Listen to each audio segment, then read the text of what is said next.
one more time.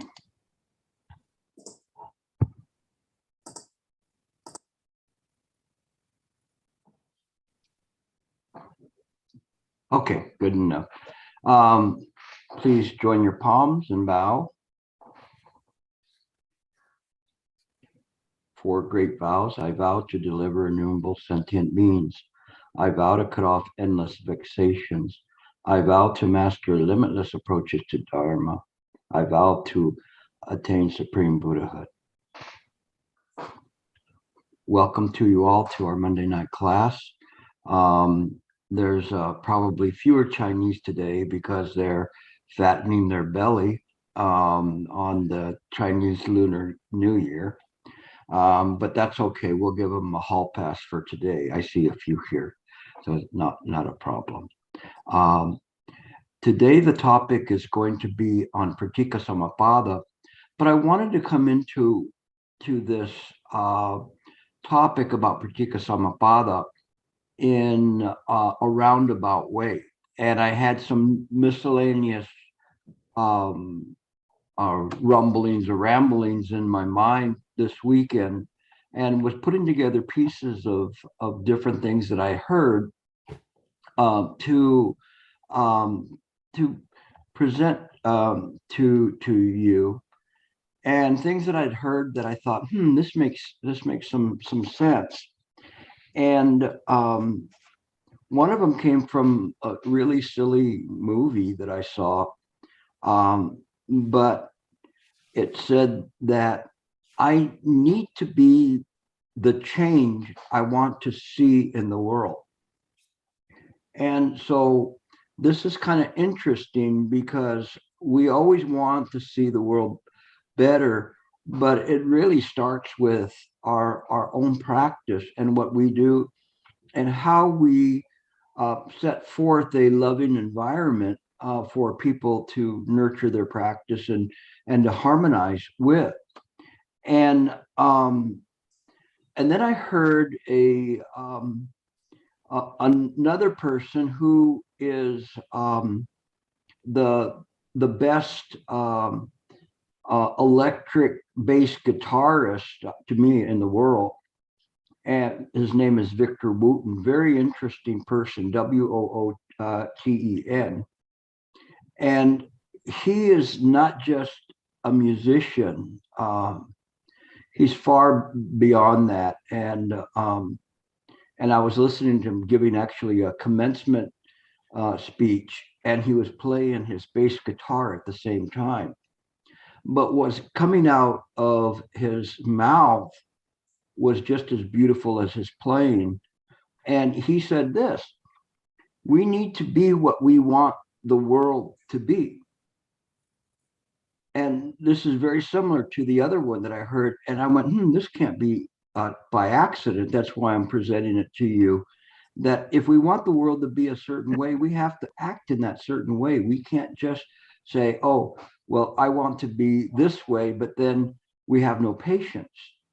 So how do we expect people to have patience with us when we're not displaying it, or if we have anger or whatever we have that we have in our life? Then how would you expect to change the environment?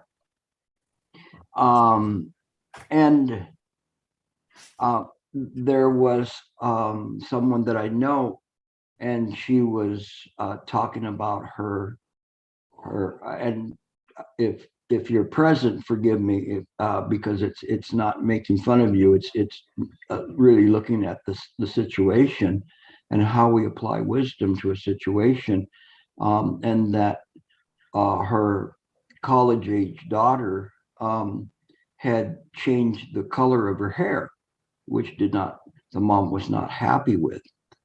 And this is coming from a man that I've seen my daughter, beautiful, wonderful daughter, in shocking blue hair. And to me, I just went, that's the style. When I was younger and I had the option of having long hair, I had long hair. But my parents were just, oh my gosh, you got to cut that hair. And so but it was something like this where she couldn't see, she didn't understand that part. And I wrote back to her that it is her hair, it is her time. You can be too controlling. Let it be. Do not put pressure on her. You will only drive her away. You did your job. You showed her the way, but everyone's path to the world is different. Let her express herself individually. Hair will grow back. And I said, my daughter always is changing her hair. But under that color, no matter blue, orange, blonde, in her head and her heart, it's what matters. And I had mentioned her, I was listening to commencement speech by Victor Wooten. And he said that in a jazz band, what really marks a true musician and composer is someone that brings an idea of a song to a group. And then he lets the group play the song, play their instruments as they interpret the song and the melody. And he says, so this person, the composer, doesn't tell me how to play the bass line. This is what I'm good at. Why would he want to impose his idea on my creativity in his song? And so the best of them let the other musicians perform on the instrument of their choice that they're adept at. And we give people this reign to be able to do that and to work in this way that is harmonious. If we're too controlling about this and that, then the people they don't like it, whether it's your daughter or your co-workers, people that are assisting you. You have to let them express themselves. You have to let them find their talent and express their talent. Randy, I think your line is on.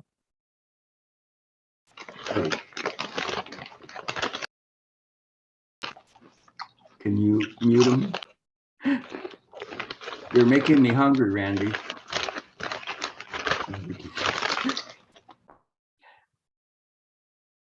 Okay, we'll continue on. And so when we do this, it works. It works well, and we trust each other to do things. We guide not by direct directives to control the people, but to illuminate the possibilities in the present moment. And I said, you play the role of a daughter to your mother, and now you playing the role of a mother to your daughter. But you need to let your daughter just play her part. Trust her, and if she makes mistakes, that's part of life. Did you not make mistakes? Yet look at where you are. Didn't you learn from those mistakes? We guide, but let the children express who they are. If we don't, then when we die, our children might as well crawl into the grave with us because they wouldn't know how to live without us. So it doesn't make sense. And I think that this is very, very important. So these are some of the nuggets that I was listening to. Another one was that the best time to plant a tree. Unknown caller. My friend Scam is calling me, sorry. Um, the best time to plant a tree is 20 years ago, and the next best time to plant a tree is today. So when you see things, you see that there's hope. There's always a possibility of changing things in our environment. We don't have to be stuck to it.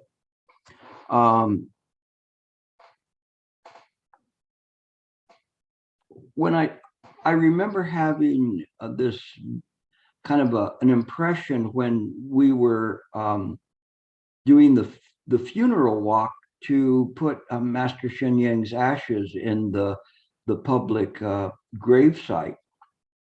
And I was watching all the people, and there were people there that were preparing food as we were walking. I saw people that were brushing the street, others directing traffic. So many busy and doing things. And then I thought, I had the opportunity to talk to him one-on-one, and few of these people have ever even spoken to him. Yet their dedication and their devotion is very humbling to me. How they work, they don't get a paycheck, they don't seek praise, they just do it because it needs to be done. And I thought, what a wonderful person, bodhisattva, that we're are putting the ashes into the ground, because this person truly was not those ashes. It's all the people that all their lives that were affected by his actions and his compassion and his love to all. And it's an incredible amount of love. We don't understand that love a lot of times. We understand the love of a mother and a child, and maybe a boyfriend, girlfriend, husband and wife, whatever it is, love of a pet. But to love everyone, this is something very, very amazing. This is the culmination of Pratityasamutpada, causes and conditions never fail. It is the part that was 2,500 years in the making. In some parts, 500 years after the death of the Buddha, did it begin to really blossom. This tree that he planted really began to bear the fruit of his labor, of his inquiries, of his dissatisfaction about this world, this unease or dis-ease of this world, to not understand how does it all come about.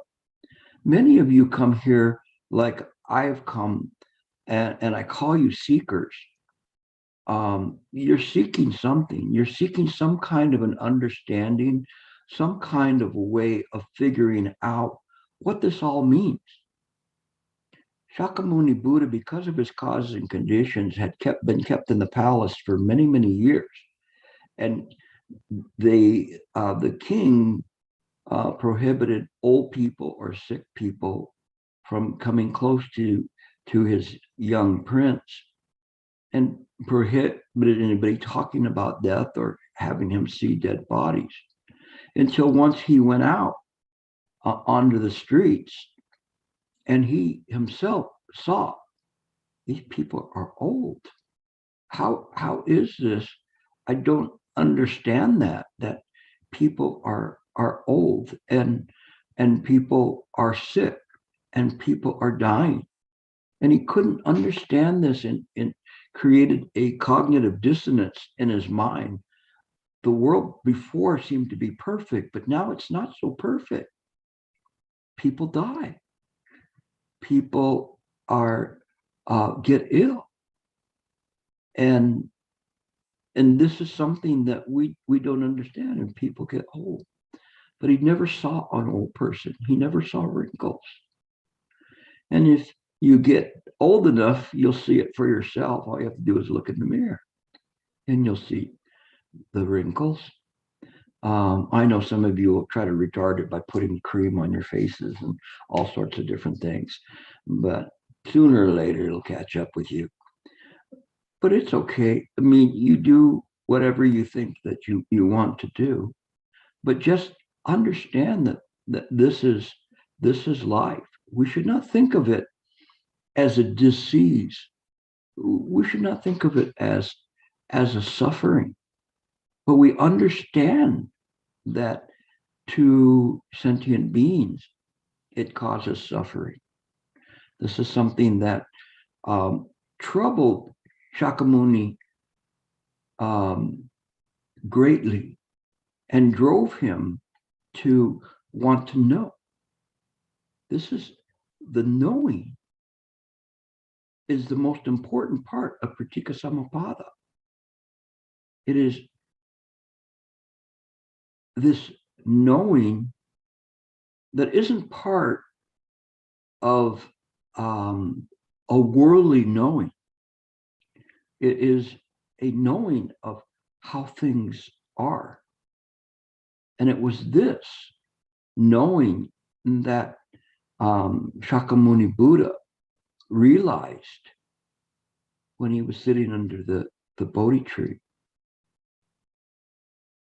And his first thoughts were ones of he wanted to share this with people, but yet he knew it was going to be difficult to share this because there were no words that could explain it. And the only thing that he could do was at least tell the people how mind worked. And from the very, very beginning of his teachings, it is his presentation of the true and proper understanding of how mind works that was there. Now, this true and proper understanding of how mind works evolved. We start with the Theravada school, the study of the elders. And Pratityasamutpada probably predated them to a certain extent, but they picked up Pratityasamutpada and they embraced it, and from there created the Abhidharma. Everything is real, and understanding how things come into being. And that was important to them to know this. It wasn't until later it changed, but initially they embraced his second lesson, which was the Four Noble Truths. And in the Four Noble Truths, there is that suffering exists, the cause of suffering, cessation of suffering, and the path. And this gave the Theravadins insight as to how to conduct their life and how to release sentient beings from the suffering to reach the goal of nirvana, this blowing out the light, which is very interesting because they talk about blowing out the light, meaning the light of what? Is it the light of a sentient being?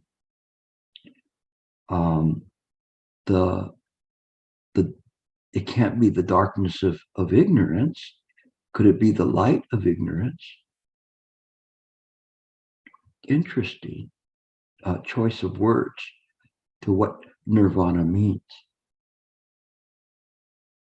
And we started in this way.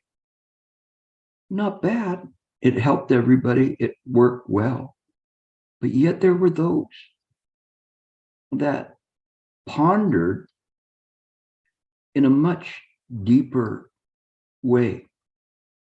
They wanted to understand this more, that if Pratityasamutpada came from this idea of a coming and going, the term means that, then what is coming and going? Is it like the Tathagata and Tathagata, thus come one, thus gone one? At that time, nobody really picked up on that, but there were those who were looking at these ancient teachings and began to dissect them, look at them, trying to see what was there. And as a result of that, what came forth was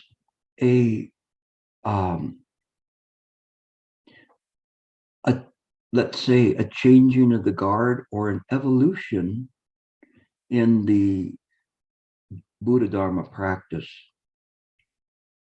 And this evolution in the Buddha Dharma practice came and said that the things that they are not real. And the 12 nidanas, which is the laws of dependent origination, they govern the phenomenal world into what's coming and going. But it's all fundamentally empty. At that point, then, there is still a gap. Something's missing here. Because when we think of sunyata and saying that there's not something there, we think everything is impermanent. There's no self. And we hear that all the time. But Shakyamuni Buddha presented it in a slightly different way in terms of response. Is there a self? He said that there's not a self. Or I should say it this way, it is not self. So if he said there was no self, then it's duality. And if he said that there's no self, then again, it's tending towards a nihilistic type of approach in which things are seen to be non-existent. If they are, then why do we practice? If nothing makes any sense, nothing has any value, it wouldn't make a sense. But by saying not self, he's pointing to the true and proper understanding. This is what, from the Madhyamika school, the middle way, Nagarjuna pointed at, to say it's neither exist nor non-exist. The middle way is to have the true and proper understanding, which is really beyond words, but which is mine, that which brings about this. And we look back now to the 12 nidanas and Pratityasamutpada. Pratityasamutpada means causes and conditions never fail. And when we look back at it, we go, oh, I see how this works. Because if all these things get set into motion, of course, things will come into being by the law of causality, cause and effect. But does that make them real? No, we already know they are not real from the Prajnaparamita Sutras. So the Madhyamika school is looking at it and saying that this is the fundamental emptiness of all things. But it doesn't negate them. It doesn't say these things do not exist, but they, at the same time, they don't exist, because we are not defining them within the context of samsara, in the context of appearances. In the context of appearances, they are appearing. But where? Where? This is the most important part about this that was there. And this is where the Ekayana school begins to come into play. It's a shift in terms of looking at things, in terms of saying the Buddha mind, but when we say the Ekayana, just one mind, that explains a lot. Of course, we still don't understand that, but at least it makes more sense.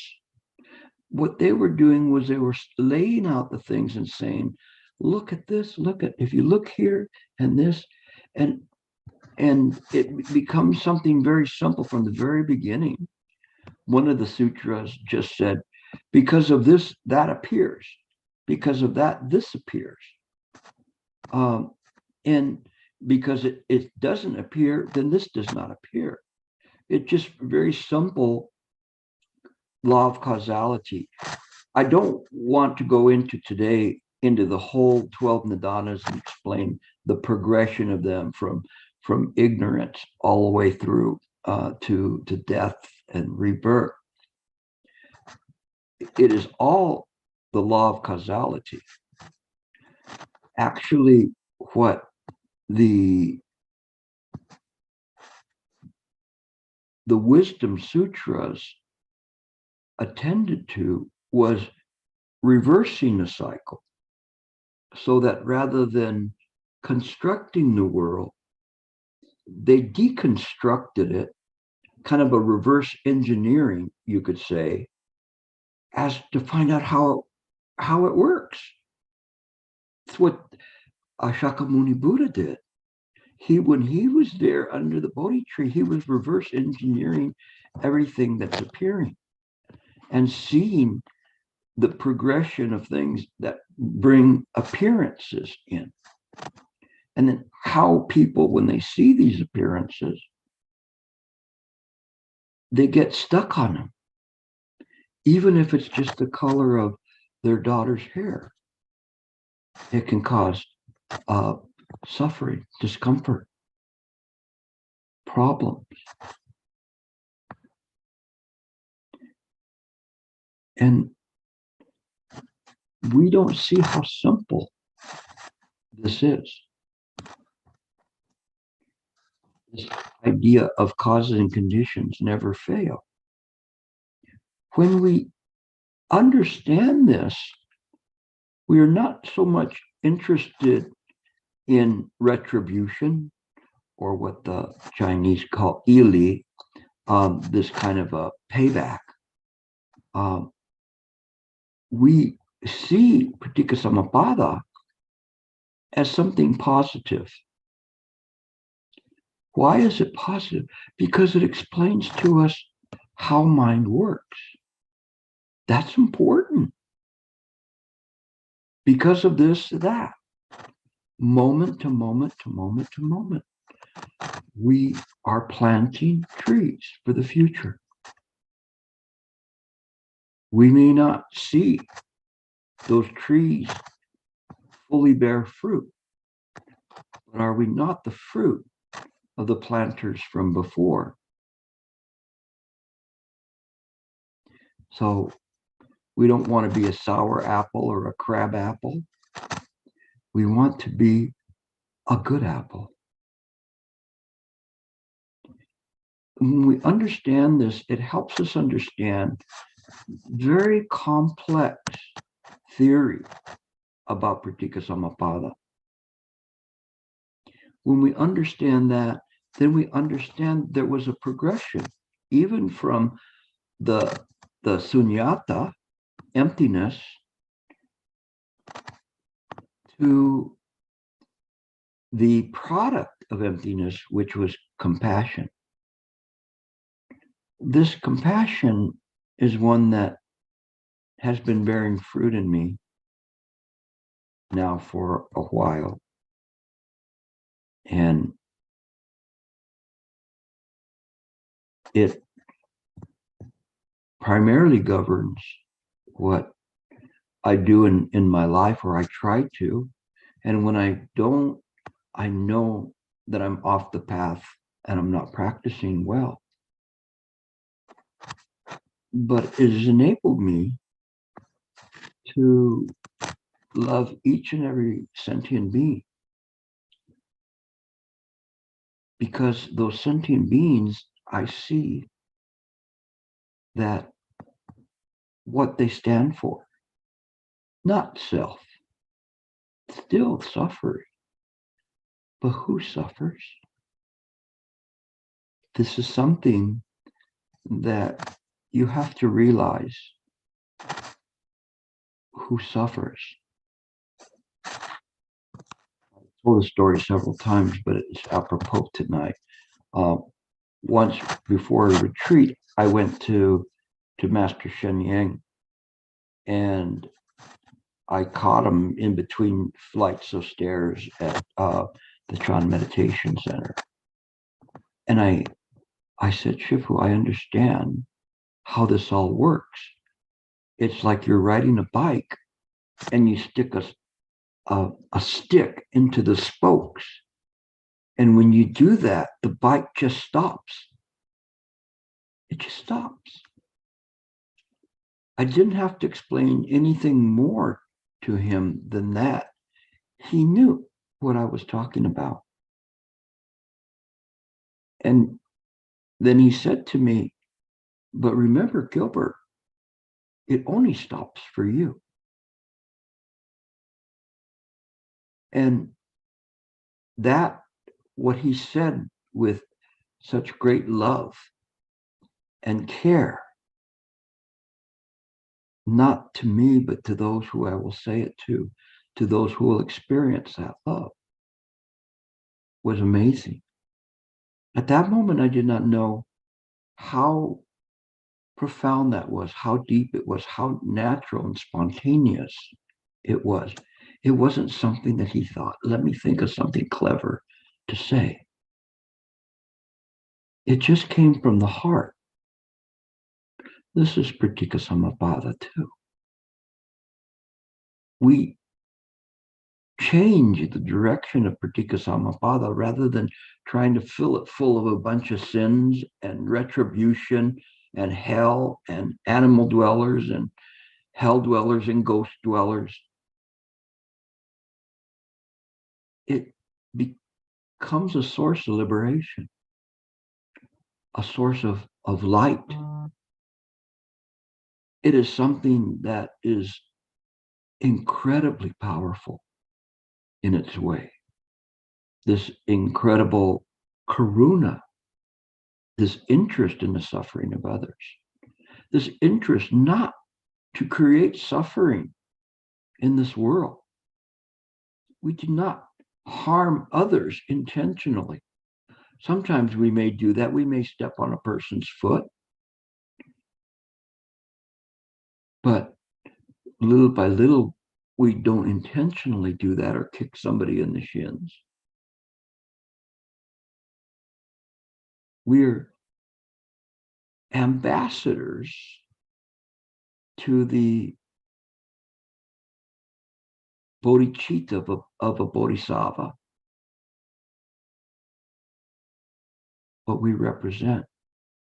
The more that we do this, the more Pratityasamutpada comes alive in such a wonderful way. And after the Madhyamika and the Yogacara, a school of Yogacara was saying that everything is just consciousness only, just just these mind thoughts, came the Tathagata Garbha sutras and that school, if you can call it a school, emphasize the nature of the mind, this Buddha nature. This is interesting because we're no longer studying the nature of samsara. The 12 nidanas belong to samsara. They don't belong to the Buddhas. The Buddhas study it. They study the defilements of sentient beings. But it does not belong to them in a dualistic way. It is seen that it is just what we had said before, ekayana, just one mind. This is how mind works. So when Shakyamuni came back and he wanted to teach this, he was doing it in a way in which his mind was so filled with the wonder of the realizations that were just experienced, wanting to share something, but he could not pick it out of his head and put it into your head. It could not work that way. He tried, actually, and then he backed it down to the Four Noble Truths. The Theravadins picked up on the Four Noble Truths and say, there it is. But by the time we get to the Heart Sutra, it says there is no suffering, no cause of suffering, no cessation of suffering, and no path. What? Then what was I studying before? I was told I was a suffering being. Now I'm told I'm illusory. I'm not even real. I shed crocodile tears. I'm just a phantom, an illusion, a dream. Oh, the ego doesn't want to hear that. In fact, the ego becomes very, very frightened in hearing that we don't amount to a hill of beans in this topsy-turvy, crazy world. We are illusory. But the Tathagata Garbha says this is the Buddha nature. This is the suchness that Shakyamuni Buddha was trying so hard to impart. He finally gave up and went to seats of heaven to teach the heaven dwellers up there who were more capable of being able to understand what he was talking about. He just went, these old men, they're set in their ways. They can't get this. I'll go up there and teach instead. It's not easy to understand this. We have to have a very, very open mind. We have to have a mind that is readily accessible, readily, how would you say, has enough faith to get through this, to understand it, to keep going, in spite of when we go,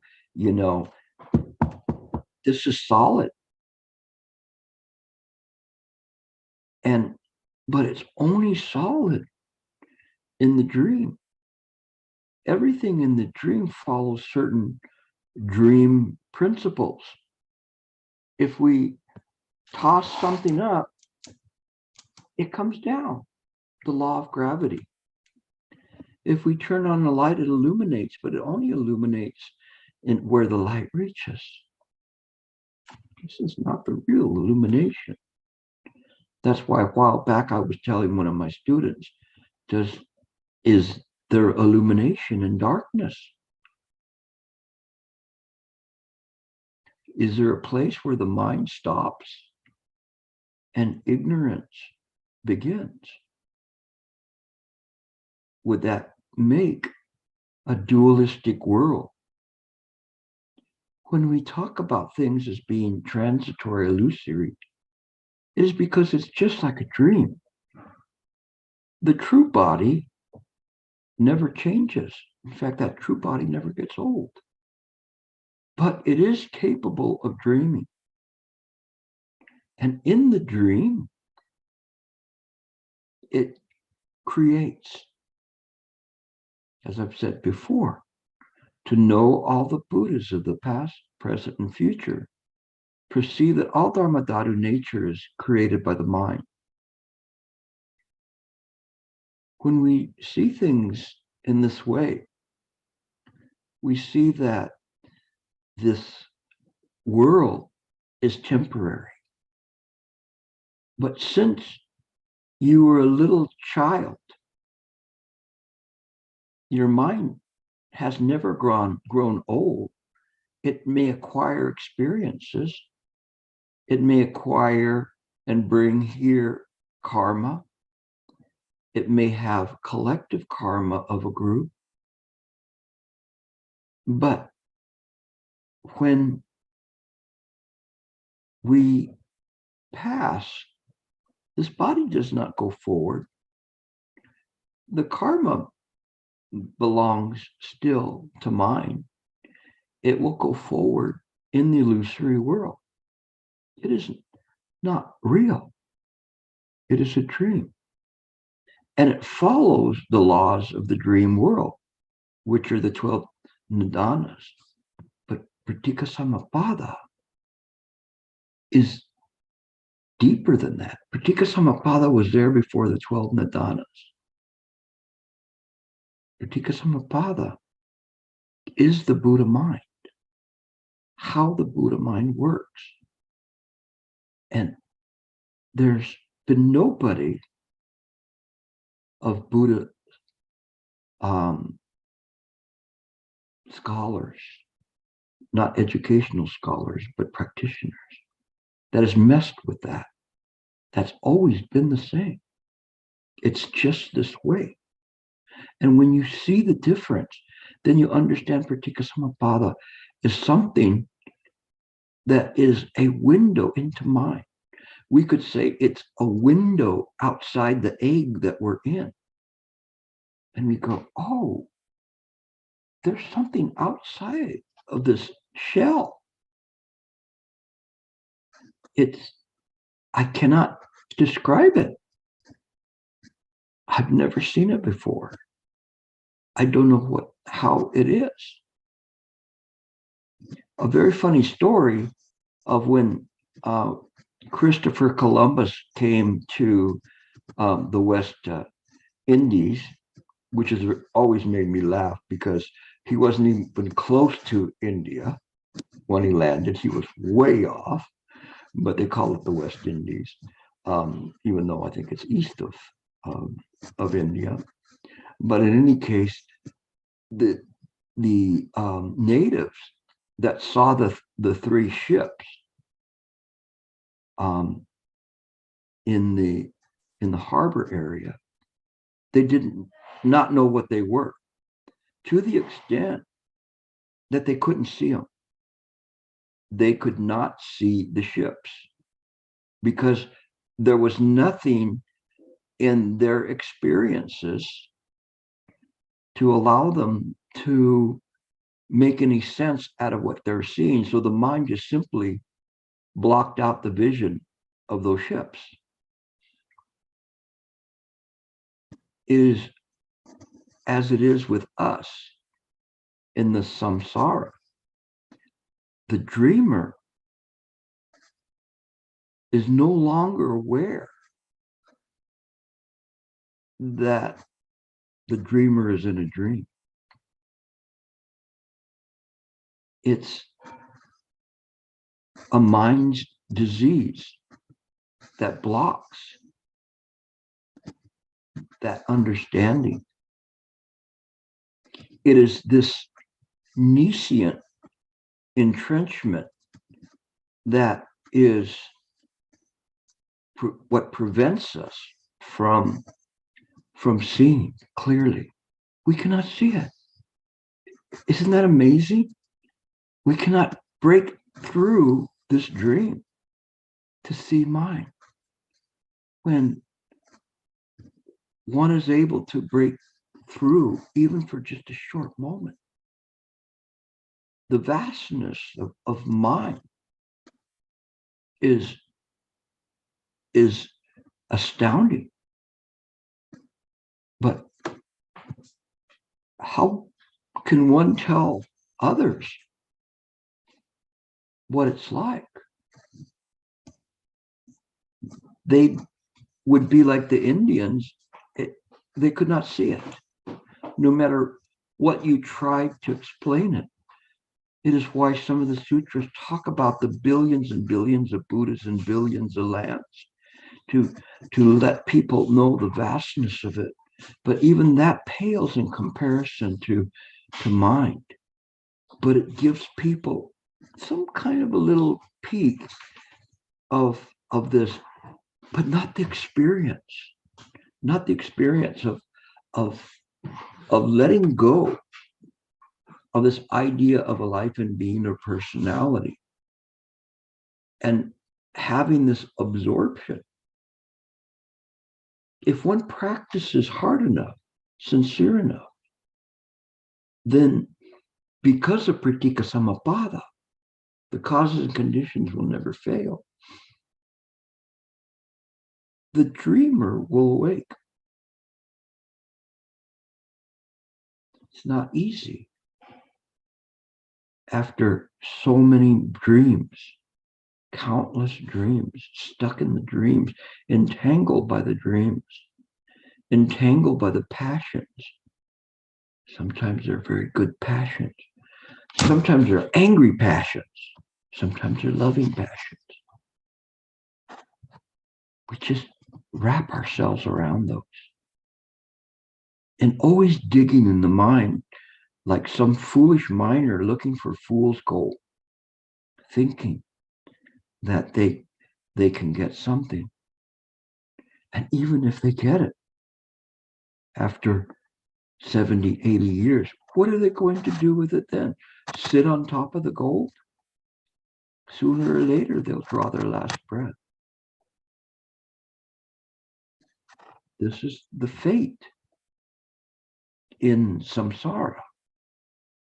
It's not a very good fate. It's a death sentence. We don't understand that. So we just continually go from one lifetime to another, thinking it's going to be better, thinking if we bring a half-hearted practice that things will change. But that's why they talk about kalpas. Because if you practice in a half-hearted way, it will take you a kalpa to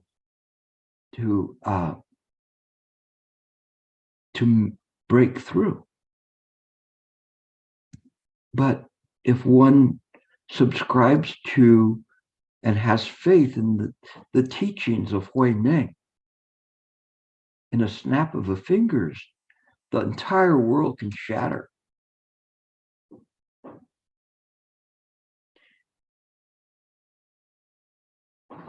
It is a dream after all. And even if the dreamer can awaken for just a moment, that's something. They go back to the dream, but they know that this is a dream. Others don't fall asleep.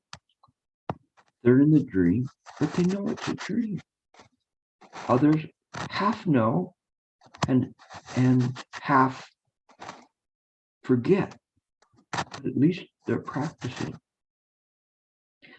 If one practices because of Pratityasamutpada, then the true nature of the mind can be seen. This is the thusness. Sometimes they say, thus come one or thus gone one. it's almost like the same thing as in Pratityasamutpada, the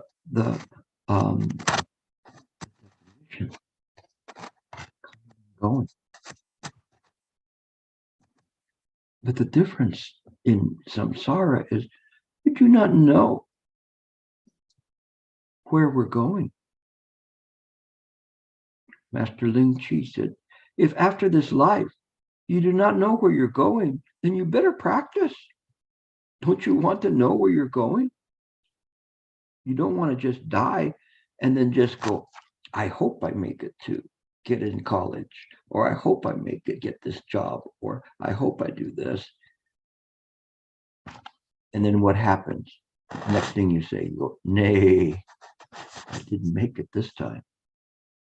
Or woof, woof. We have to be careful, mindful. We have to understand mind. This is Pratityasamutpada. It can bite us or it can help us, especially when we have faith and we understand how it works. Then it is something, then you're really doing mind work, because you know that you're not polishing a tile to make it a diamond. You're really doing work. You're trying to wake up others.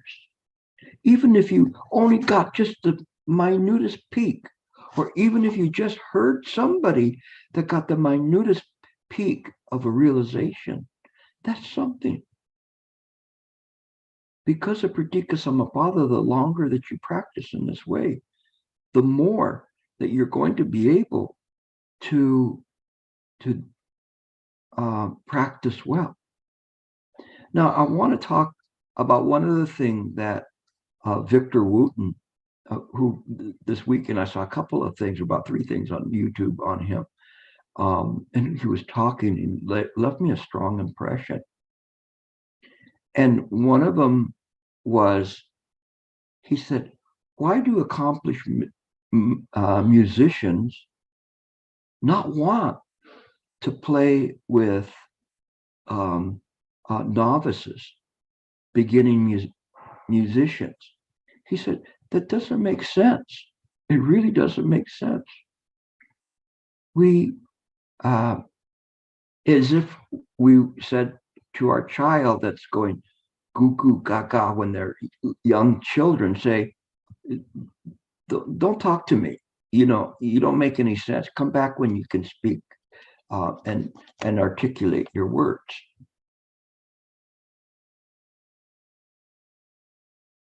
My point here is that we take care of the novice.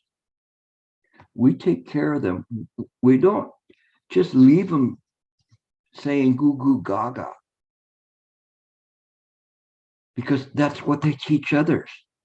After a while, all you've got is a bunch of people talking nonsense.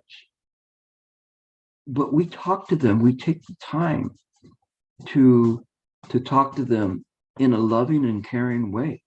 But we don't withhold the truth. We don't have to dumb it down so far that it doesn't make sense, or say, I'm not going to talk to you because you're below me. And you have to understand, I changed completely what I was going to lecture on today. My lecture before would have been very academic, would have been a great lecture. But I think that this one is better, because this one goes to the heart. It really talks about Pratityasamutpada, not all of the book learning, not all of the different nuances from the very first to then. And I could break it all down for you. But when you understand it in this way, it gives you hope. It gives you faith that you can do this. And when you have that hope and faith, that's wisdom. When you have that wisdom, you can share it with others. That's called compassion. We don't need to have some realization or enlightening experience, to have compassion. Compassion is wisdom. We just abide this way. We don't have to worry about anything. We don't have to worry about when the cake is done or keep looking in the little window to see if it's rising. Most assuredly, it will arise. We just have to see the things in the right way. We have to keep awakening. We don't invest in this world, but we do work here. That's a difference, a subtle difference. We find the ways to improve this world. We use our mind to change it, because everything's created by the mind. This mind that you're using right now, Shakyamuni should have told them right from the very beginning. Don't look at me as the Buddha. Find the Buddha within your own thoughts. Then there's no difference. It is just this way. So I hope that you will see this, you will bring others to the Dharma, to this right view and right understanding.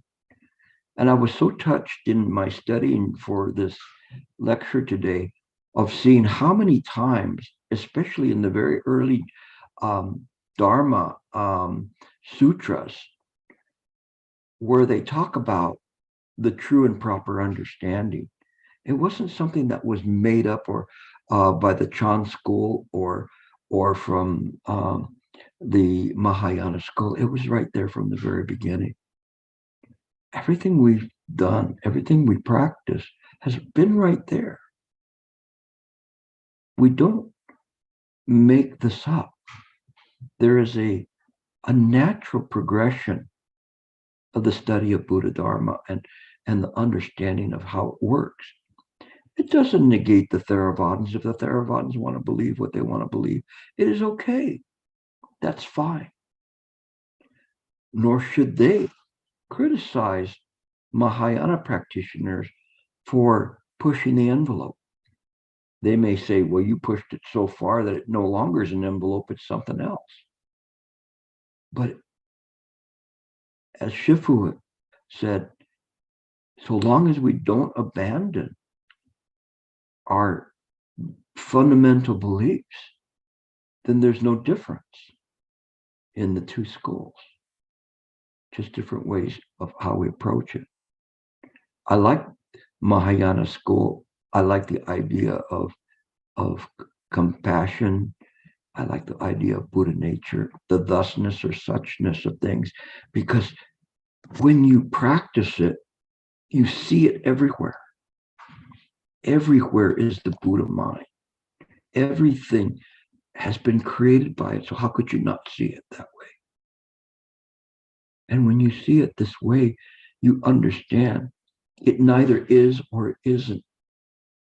You see it differently. You don't make the whole world disappear. Nor do you have to bring the Buddha worlds to this dream.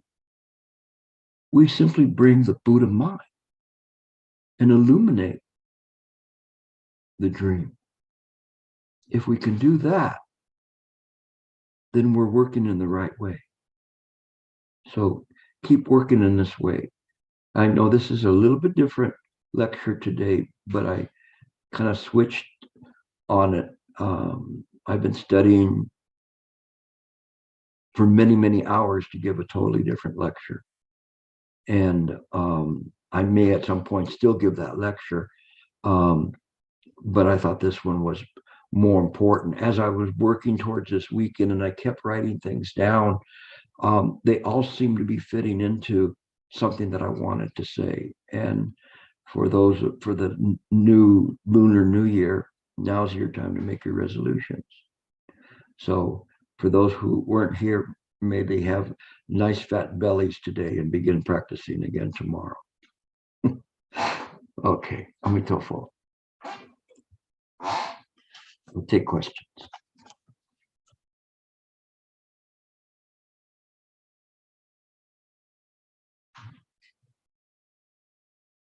No questions?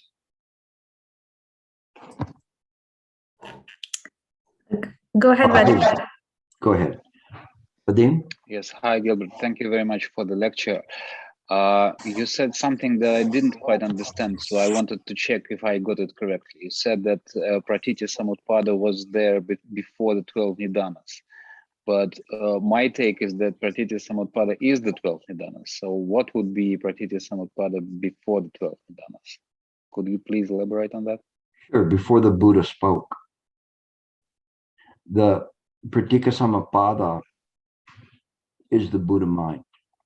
The 12 Nidanas is a forgive me, but it's kind of a dumbing down for human sentient beings of Buddha nature, so that the sentient beings could work towards awakening. If he could not take them, like we were talking about in one class, in to see Maitreya's worlds, Buddha worlds. He did not, he rarely did things like that. Sometimes he would do it just simply to have people give faith, but it wouldn't have explained what was happening. But Pratityasamutpada is the thusness of the Buddha mind. So we say, well, what is a thusness? Well, it's a suchness. Well, what does that mean? It is that way. It is the nature of it. But beyond that, we cannot use words to do that. The 12 Nidanas were set out as a primer, albeit a primer that even most human sentient beings had difficulty with. And it's very interesting because if you look at the 12 Nidanas and you look at all the different interpretations of the 12 Nidanas, it's interesting. You really, if you start studying it and seeing all of the different people, how they interpret it, not only that, but how many different lists of the 12 Nidanas there are, it is all subject to an interpretation. But Pratityasamutpada goes to mind directly. That's the difference. That is what he had hoped to present, but could only present in the way in which human sentient beings were able to try to work with it. But it took them at least 500 years to digest it and to really begin to appreciate what was being said. Back to the Pratityasamutpada, it's where they really started looking. So it's a good question. Thank you. David. Oh, thank you very much for the talk, Gilbert. This is a talk that I would certainly, of course, listen to. I was kind of following some of it.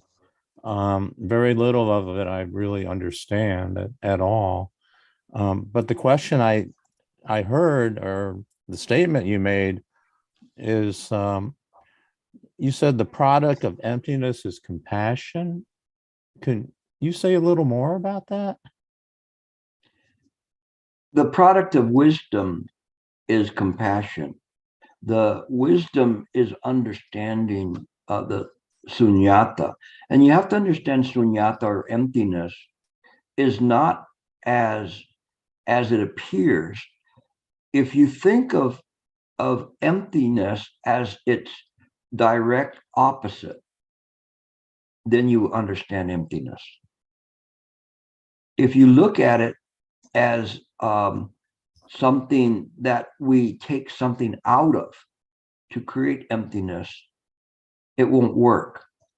But when we say that it is all inclusive, it is all inclusive because it's all created by the mind. But being created, that part I follow you. But being created by the mind, then the mind has an interest. For instance, if you had a splinter in your finger, what would you do?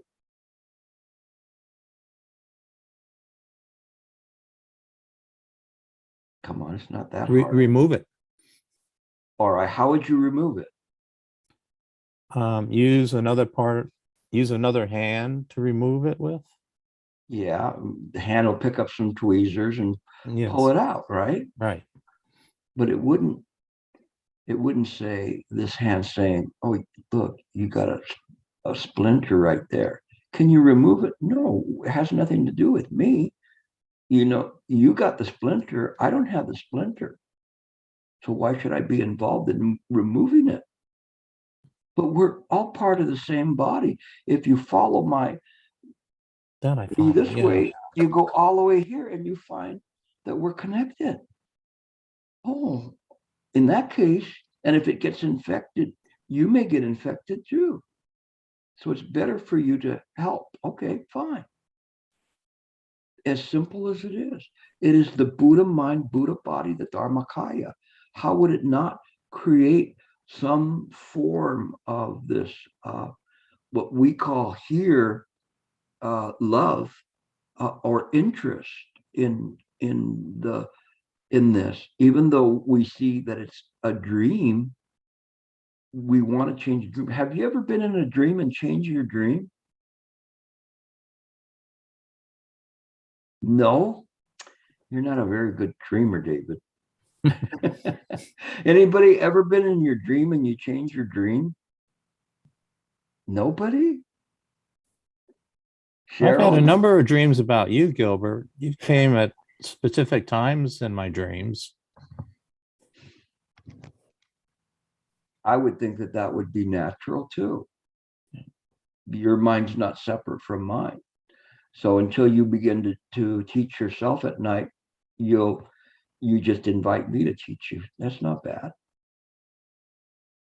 So it's possible to dream and know you're in a dream and change your dream. Okay. It's very good because then after that point, you're no longer chased by monsters, because you could make the monster very, very small. So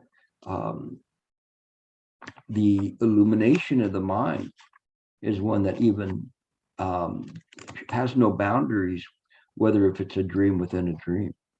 Very interesting. Try it next time. All right, thank you. When you're in a dream, look for your hands. Okay. Oh, okay. All right. Mark.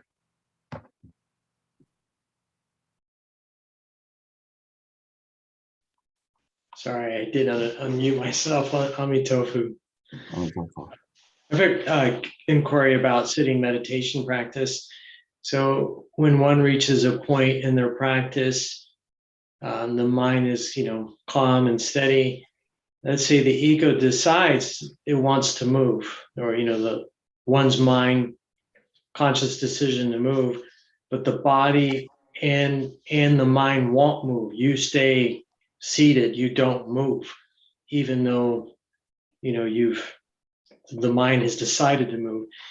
My assumption is that's a form of mind absorption, and was curious if you could maybe clarify if that's the case or not, or what one is experiencing. You're probably experiencing at best like a unification of the mind, where you're kind of like there, the body is content, it's stable, there's still a sense of self there. Mm-hmm. And so that's why I say at best it's a unification of the mind, where you have the big self versus the little self. So it's not necessarily bad, but if you come upon that situation in the future, then just ask who is thinking and move on. It's like I mentioned to you before, it's kind of like a policeman at the scene of an accident, and the cars are stopping and they're gawking and trying to see what happened. Can I see blood? Oh, whatever it is. And the policeman just going, move on, move on. There's nothing to see here. Just do that to yourself. Okay. Just don't pick unripened fruit. You're just going to get a sour stomach out of it. It's a good place to pass through. Okay, but just keep going. don't stop and say, wow, this is a great place. So is Disneyland, but well, it depends. If you're rich, I guess Disneyland's good. And and I was always wondering, why does Santa Claus always give the rich kids good toys? You see, it's not fair, right? So anyway, anyway, just keep going. You're getting somewhere, but you just don't stop. Just push on. Okay, thank you. All right, Christoph. Hello, I'm Itofu. Thank you for this lecture. It's been very revealing for me. But I can you hear me? All right. I can hear you. Okay, so I was wondering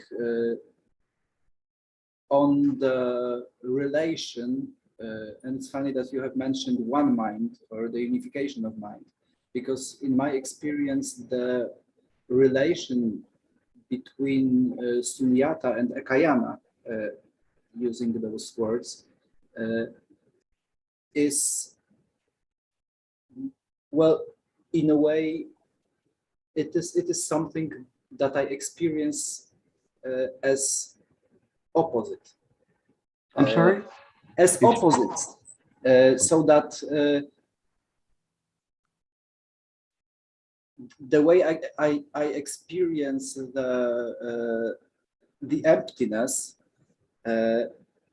begs the question of the relation between this emptiness and the mind, because it's like the ground of, or the mind ground being something different from the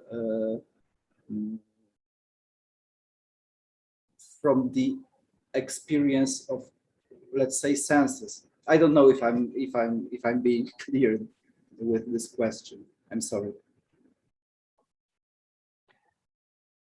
You're still in a state of duality with your way of looking at things.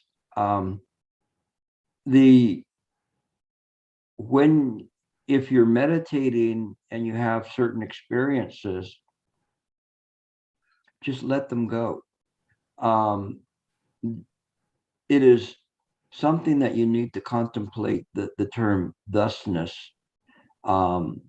It's thus, and so even if you have mental formations arising, see those mental formations as just clouds in the sky, irregardless whether you're sitting on a cushion or not.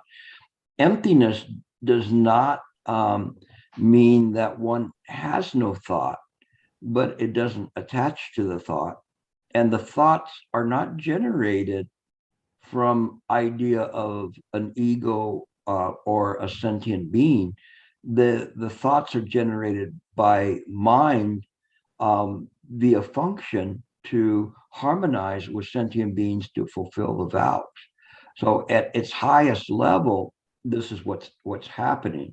Now, as practitioners, we go in and out of being good at it to very poor at it to not even having it at all. But we keep trying and trying and trying.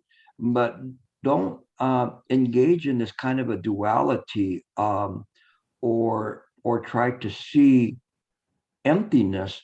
This moment is empty, completely empty. It's as if I was Villa McCritty and you're coming to visit and there's nothing in this room, nothing at all, vast, infinite space. It is just this way that we see everything. Yet it doesn't interfere with the appearances. We understand that they're mental formations created by the mind itself.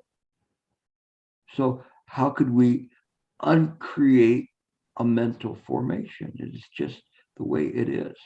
We don't cling to it, and thus it may not produce those kinds of mental formations with a similar strength frequency as before. We understand that. But those that are coming into our mind, we just understand and we illuminate them. It is this illumination via the thusness of the mind that will protect you and allow you to harmonize with others. Just keep working on that way. And then just always try to see, do you have a dualistic thought? Is this dualistic what you're looking at? And try to pick at that. And you will see it can be like a game. Of course, you're going to have a lot of dualistic thoughts, but it's okay. It's all right. You just have to illuminate them. That's all. Okay. Try that and see if that works. May I add one thing? Yes. Thank you. What I was getting at was the perception of self, mainly.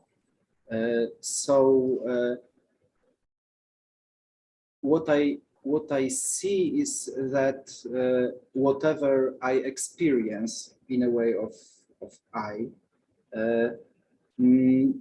is not what I am. In a way, it is empty, because everything is like clothing. Everything that I see or everything that I have acquired during my experiences in this life is a clothing to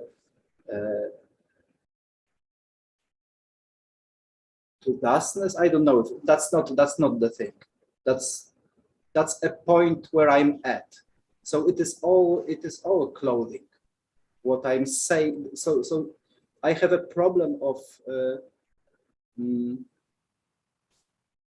explaining what I really mean, but I'm trying to express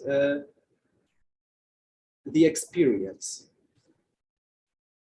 so that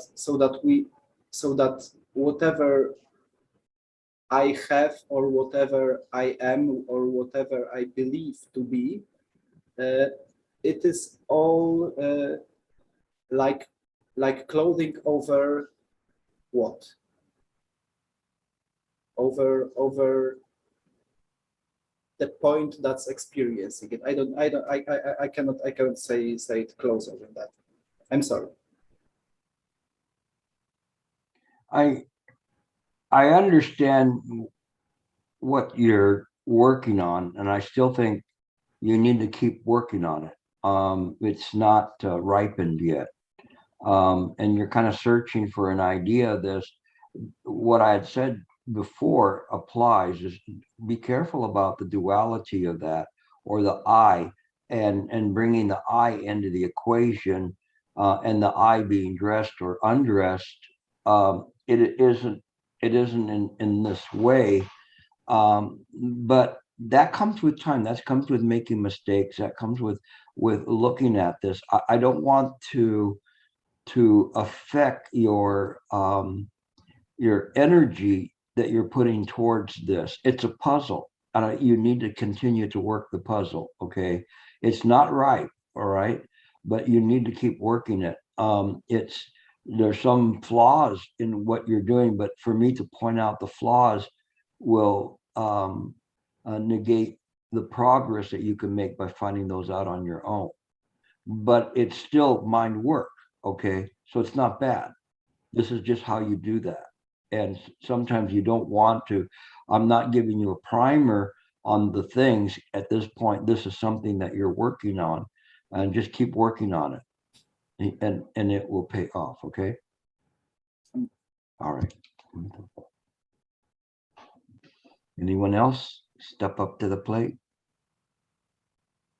Christoph again? Oh no, he's nobody. You're gonna let me off easy today? I don't think I did. I present that challenging stuff today. It was heart moving. Heart moving. Okay, but I didn't think it was. If you had heard what I was going to teach you, then it would have been much more deeper. But what I wanted to do is teach something that, especially for people that are just coming in, Debbie, people that that are there, that you kind of get a feel for it, more the feel rather than the intellectual or scholarly exercise of that. We can bring that up at another time. But I think that this is something that will be of quite a benefit if you take it to heart. Okay. So, wait, Sheng, you're not celebrating with your family? I don't have no, I have a family, but they're not here. So I'm Oh, that's right. You're by yourself. Sorry about that. Well, you joined it with us. Happy New Year. thank you, sir. Rah, rah. And same with Rom Chen. How are you doing? Thank you. Very good. My brother called me from China, so I had a long conversation. He told me a lot about what's going on there. It's complicated. I'm not even going to ask you. I want to someday go back to China. Yeah. It was good. Yeah. Yeah, that's good. Thank you. Anyi, Yeah. Anyi, Happy New Year to you. Happy New Year to you too, Gilbert. I'm in Cambridge, Mass, with my my wife's family. Oh, Yeah, all good. Yeah. is like if you open the door, do all you see is snow? Yeah, we spent about 2 days shoveling snow. Oh, It's no kidding. It's the cars in the driveway is all covered with snow. yeah, you have to go only tofu, only Yeah. tofu. Yeah. So we also have a corner lot, so that's a double work. You're responsible for your walkway. So yeah, it was a lot of work, but it was Oh my fun. God. Oh my gosh. So, all right. Well, it's good to see all of you here. No, I'm happy to present the Dharma to you, and we'll pick up next week. I'll find another topic. This one was kind of working, and it totally surprised me how it came out, because it was going to be much more scholarly. But I like this one. This one came from the heart for me today, so it's good. So stay safe and wherever you're at, and we will see you next week. Okay.